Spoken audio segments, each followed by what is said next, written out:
বিসমিল্লাহির রহমানির রহিম। আসসালামু আলাইকুম। সবাই তোমরা ভালো আছো? আজকে আমি তোমাদের ডিফারেন্সিয়েশনের কিছু রুলস দেখাবো আজকে।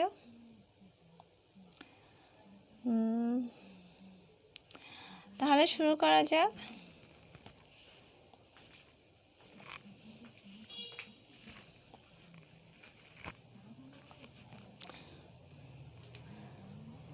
Derivative of functions. তাহলে আজকে দেখো অন্তরীকরণটা কি। আগে অন্তরীকরণটা কি দেখি। দুইটি রাশির একটি সূক্ষাতি সূক্ষ্ম পরিবর্তনের জন্য অন্যটির পরিবর্তন বলেছে কি, দুইটা রাশির একটি সূক্ষাতি সূক্ষ্ম পরিবর্তনের জন্য অন্যটির পরিবর্তন, অর্থাৎ রাশি দুইটির একটি সাপেক্ষে অন্যটির পরিবর্তনের হার। দুইটা রাশি থাকবে, একটি পরিবর্তনের সাথে সাথে কি অন্যটির যে পরিবর্তন হবে, এবং রাশি দুইটির একটি সাপেক্ষে অন্যটির পরিবর্তনের হারে অন্তরীকরণের বিষয়বস্তু। তাহলে কোনো চলকের মান একটি সংখ্যা হতে অপর একটি সংখ্যায় পরিবর্তিত হলে ওই পরিবর্তিত দ্বিতীয় মান হতে প্রথম মানের বিয়োগফলকে ওই চলকের বৃদ্ধি বা হ্রাস বলা হয়। কি বলা হয়েছে? কোনো চলকের মান একটি সংখ্যা হতে অপর একটি সংখ্যায় কি হবে? পরিবর্তিত হবে, এবং পরিবর্তিত হলে ওই পরিবর্তিত দ্বিতীয় মান হতে প্রথম মানের বিয়োগফল বলেছে কি, পরিবর্তিত সংখ্যাটার দ্বিতীয় মান হতে প্রথম মানের বিয়োগফলকে ওই চলকের বৃদ্ধি বা হ্রাস বলা হয়। তাহলে প্রথম মান সাপেক্ষে দ্বিতীয় মানের বৃদ্ধি বা হ্রাসের হার নির্ণয় করার প্রক্রিয়াকে কি বলবো আমরা?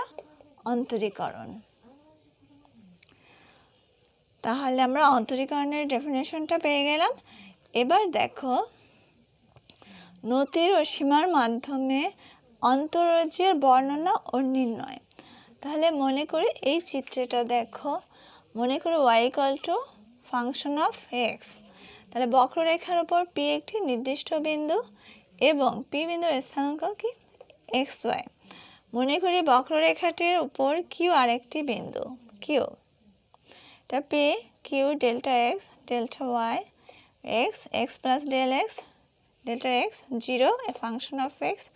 এটা হচ্ছে function of x plus delta x, এটা হচ্ছে y, আর এখানে y = ফাংশন অফ x। তাহলে মনে করি বক্ররেখাটির উপর q আরেকটি বিন্দু, তাহলে এবং q বিন্দুর স্থানাঙ্ক কি হবে?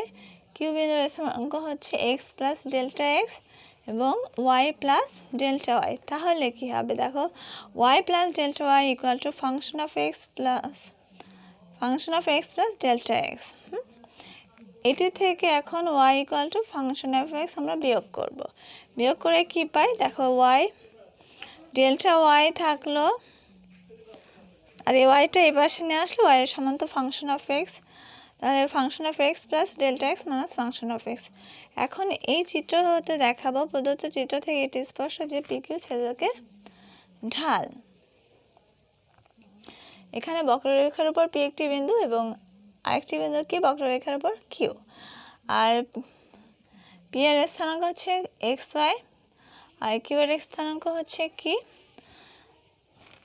x প্লাস ডেল্টা x এবং y প্লাস ডেল্টা y। আর y প্লাস ডেল্টা y সমান কত? Function of x plus delta x। তাহলে এখান থেকে আমরা yটা মাইনাস করে দেব, ঠিক আছে? তাহলে ডেল্টা y এইভাবে এই পাশে থাকবে, এটাও এই পাশে গেলে মাইনাস y হয়, আর y সমান কত? Function of x।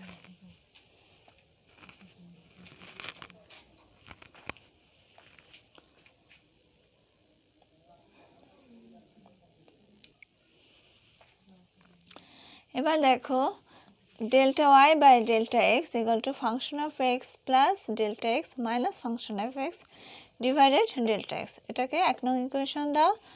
x কে স্থির রেখে যখন ডেল্টা x টেন্ডস টু 0 হয় তখন q বিন্দু ক্রমশ কি বলেছে, x কে স্থির রেখে যখন ডেল্টা x টেন্ডস টু 0 হয় তখন q বিন্দুর ক্রমশ কি হয়? p এর দিকে অগ্রসর হয়ে p এর সাথে প্রায় মিলে যায়।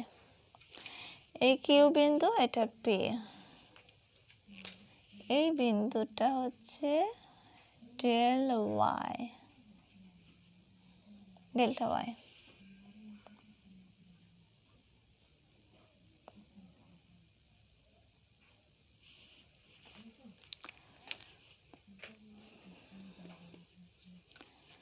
তাহলে কি এক্সকে স্থির রেখে যখন আমরা এক্সকে স্থির রাখবো তখন কি ডেল্টা এক্স টেন্ডস টু 0 হয়, তখন কিউ বিন্দু ক্রমশ পি এর দিকে অগ্রসর হয়ে পি এর সাথে প্রায় মিলে যায়।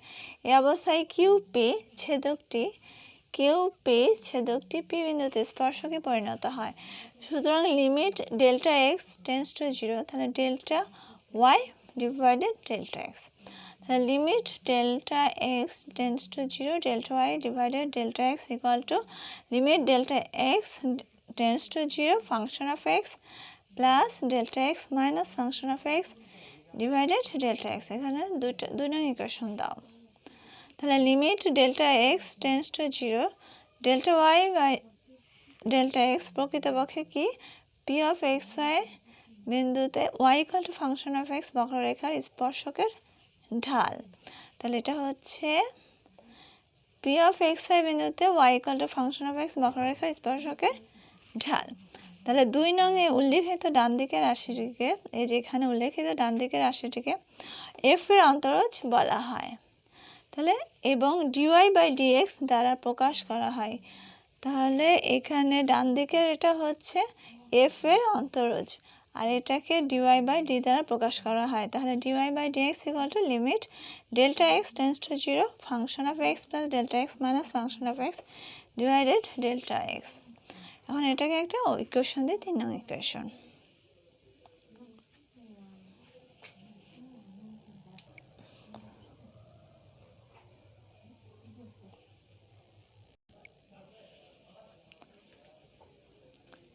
এবার দেখো delta x equal two H লিখে 3 নং ইকুয়েশন হতে পারে। 3 নং ইকুয়েশনে কি বসাবো, ডেল্টা পরিবর্তে এইচ বসাবো। তাহলে এখানে dy by dx equal to limit h tends to 0 function of x plus h minus function of x divided h.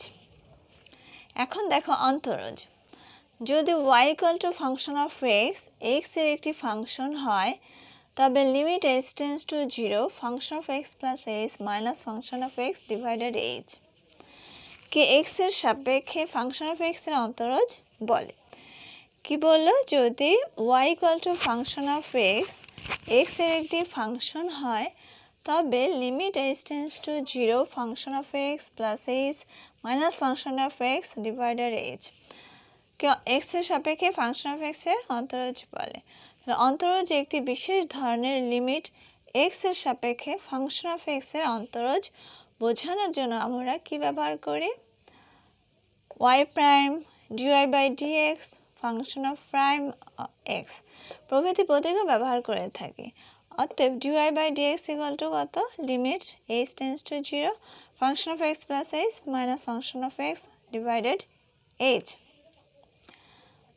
এখানে প্রাইম এটা দিয়ে বোঝানো হয় যে কতবার ডিফারেন্সিয়েশন করা হচ্ছে। এখানে একটা আছে তার মানে এটা একবার ডিফারেন্সিয়েশন, ঠিক আছে। এখানে 2টা প্রাইম থাকলে 2 বার, এখানে 3টা থাকলে 3 বার, এখানে 3টা থাকলে 3 বার, 4টা থাকলে 4 বার। তাহলে এখানে কিউব হবে 3 থাকলে, আর এখানে 2 মানে 2টা প্রাইম হলে square d square y by d x square, ঠিক আছে। তাহলে এটার পরিবর্তে আমরা এটা লিখতে পারি function of prime x equal to limit h tends to 0 function of x plus h minus function of x divided h. এখন একটা জিনিস মনে রাখার বিষয় হচ্ছে, দেখো মনে রাখতে হবে যে ডিওয়াই বাই ডিএক্স একটি প্রতীক মাত্র, এটা প্রতীক, কিন্তু কোন অবস্থাতে limit delta x tends to 0 dy by dx বোঝায় এটাকে, কিন্তু কোনো অবস্থাতে ডিওয়াইকে লব এবং ডিএক্সকে হর ধরে ডিওয়াই বাই ডিএক্সকে একটি ভগ্নাংশ বিবেচনা করা যাবে না। বোঝা গেল?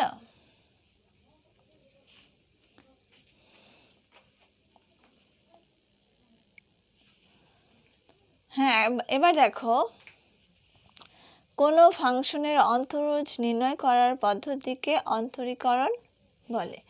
তাহলে কি কোনো ফাংশনের অন্তরজ নির্ণয় করার পদ্ধতিকে আমরা কি বলবো, অন্তরীকরণ। এবং স্বাধীন চলরাশি বোঝাবার জন্য বলা হয় এক্স এর সাপেক্ষে ফাংশন অফ এক্স এর অন্তরজ। মূল নিয়মে, এখন দেখো মূল নিয়মে কোনো ফাংশনের অন্তরজ নির্ণয় করার জন্য অন্তরজের সংজ্ঞা ব্যবহার করা হয়। মূল নিয়মে যদি আমরা ফাংশনের অন্তরজ নির্ণয় করতে যাই তখন আমাদের কি দরকার হবে? অন্তরজের সংজ্ঞা ব্যবহার করা হয়। এক্স এর সম্পর্কে কোনো ফাংশন অফ এক্স এর অন্তরজ নির্ণয় করার জন্য নিচের পদক্ষেপগুলো অনুসরণ করতে হয়। দেখা যাক কি কি নিচের পদক্ষেপ। প্রদত্ত ফাংশনে এক্স এর জন্য এক্স প্লাস এইচ বসাতে হবে। প্রদত্ত ফাংশনে এক্স এর জন্য এক্স প্লাস এইচ বসাতে হবে। নতুন মান থেকে ফাংশনের মান বিয়োগ করতে হবে। অর্থাৎ দেখো function of x plus h minus function of x বের করতে হবে। তারপর 3 নাম্বার হচ্ছে এইচ টেন্ডস টু 0 হলে function of x plus h minus function of x divided H এর লিমিট নির্ণয় করতে হবে।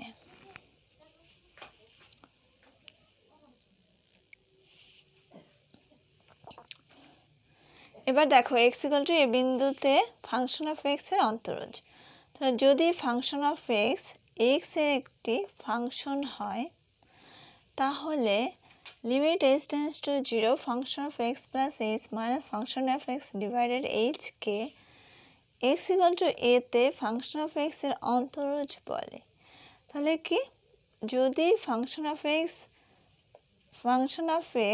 এক্স এর একটি ফাংশন হয় তাহলে limit h tends to 0 function of x plus h minus function of x by এইচকে আমরা কি বলবো? এক্স ইকুয়াল টু এতে ফাংশন অফ এক্স এর একটি অন্তরজ। তাহলে এবং একে ফাংশন অফ প্রাইম অফ এ দ্বারা নির্দেশ করা হয়। তাহলে function of prime of x equal to limit h tends to 0 function of x plus h minus function of x divided h. সাধারণ বিন্দু কি এক্স এ, সাধারণ বিন্দু x A function of x এর অন্তরজ। তাহলে এটা হচ্ছে সাধারণ বিন্দু x A function of x এর একটি অন্তরজ। এখন সীমাটি নির্ণয় করার পর এক্স এর পরিবর্তে এ বসালে এক্স ইকুয়াল টু এ তে ফাংশন অফ এক্স এর অন্তরজ কি পাওয়া যাবে? অন্তরজ পাওয়া যাবে। যদি আমরা সীমাটি নির্ণয় করার পর এক্স এর পরিবর্তে এ বসাই তাহলে এক্স ইকুয়াল টু এ তে ফাংশন অফ এক্স এর আমরা অন্তরজ পাবো। তাহলে এক্স ইকুয়াল টু এ বিন্দুতে অন্তরজ অস্তিত্বশীল হলে এক্স ইকুয়াল টু এ বিন্দুতে ফাংশনটি অবশ্যই কি হবে? অবিচ্ছিন্ন হবে। যদি এক্স ইকুয়াল টু এ বিন্দুতে অন্তরজ অস্তিত্বশীল হয় তাহলে এক্স ইকুয়াল টু এ বিন্দুতে ফাংশনটি অবশ্যই অবিচ্ছিন্ন হবে। কিন্তু বিপরীতক্রমে কোনো বিন্দুতে একটি ফাংশন অবিচ্ছিন্ন হলেও সেই বিন্দুতে ফাংশনটির অন্তরজের অস্তিত্ব নাও থাকতে পারে।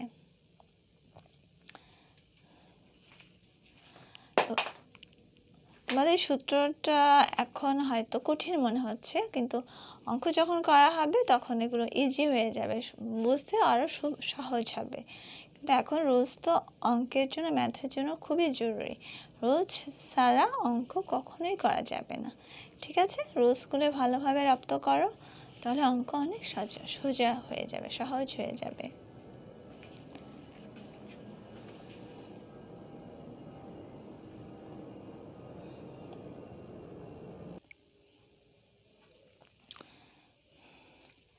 এবার দেখো মূল নিয়মে অন্তরীকরণের কিছু সূত্র।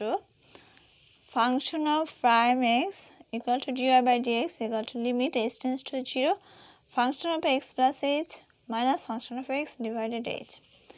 ডি বাই ডিএক্স কনস্ট্যান্ট অথবা ধ্রুবক, এটা হলে পরে কি হবে? ডি বাই ডিএক্স এর 0 হবে। D by dx x to the power n হলে n x to the power n minus 1। d by dx e to the power x হলে e to the power x, d by dx e to the power mx হলে m into e to the power mx।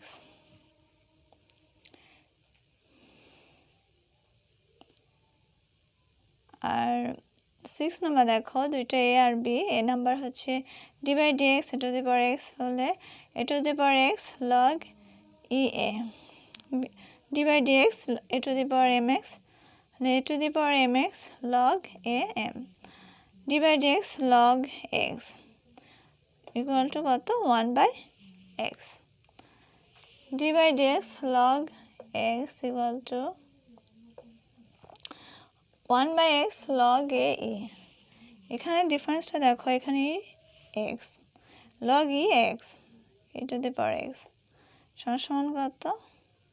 log e x 1 by x। আর এখানে a হলে এখানে x log a x এটা 1/x log a d by dx sin x equal to কত cos x d by dx sin mx সমান m cos x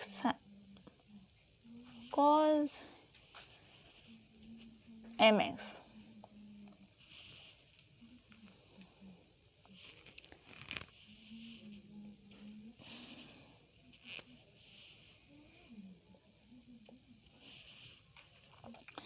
d by dx cos x হচ্ছে minus sin x d by dx cos mx equal to কত minus m sin mx d by dx tan x সমান কত sec square x d by dx cot x হচ্ছে minus cosec square x d by dx sec x equal two sec x tan x d by dx cosec x equal two minus cosec x cot x d by dx sin inverse x equal to 1/√1 minus x square আর d by dx cos inverse x equal to minus 1 divided √1 minus x square। দেখো sin inverse x এর সমান একই plus এখানে plus 1/√1 minus x square আর এটা cos inverse এর বেলায় মাইনাসটা হবে শুধু আর সব এক ঠিক আছে মাইনাস 1/√1 minus x square।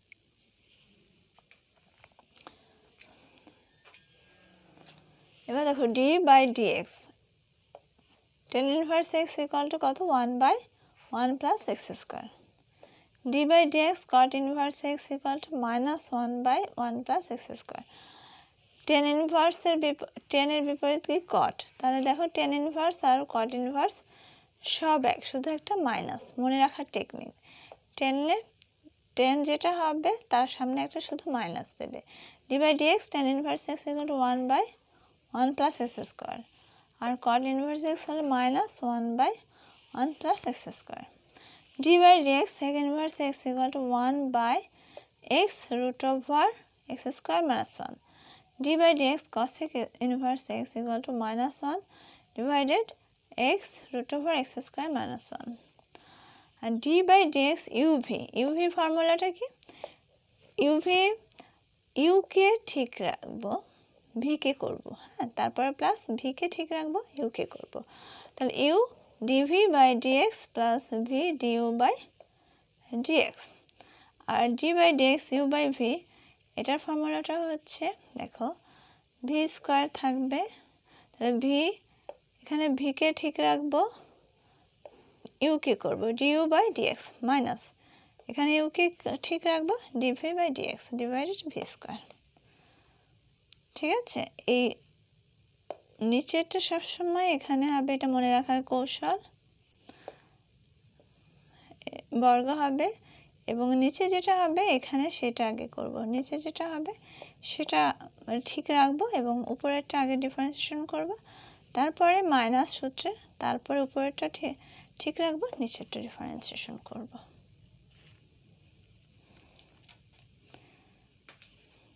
আচ্ছা ঠিক আছে আজকের মতো এই পর্যন্তই ইনশাআল্লাহ আবার নেক্সট ক্লাসে দেখা হবে সে পর্যন্ত সবাই সুস্থ থাকো ভালো থাকো সবার দীর্ঘায়ু সুস্বাস্থ্য কামনা করে আজকে এই পর্যন্ত শেষ করছি তোমাদের অন্য বন্ধুবান্ধব স্টুডেন্টদের আমার লেকচারটা শেয়ার করে দিও এবং ভালো লাগলে লাইক কমেন্টস দিয়ে জানাবে সাবস্ক্রাইব করতে ভুলে যেও না আল্লাহ হাফেজ আসসালামু আলাইকুম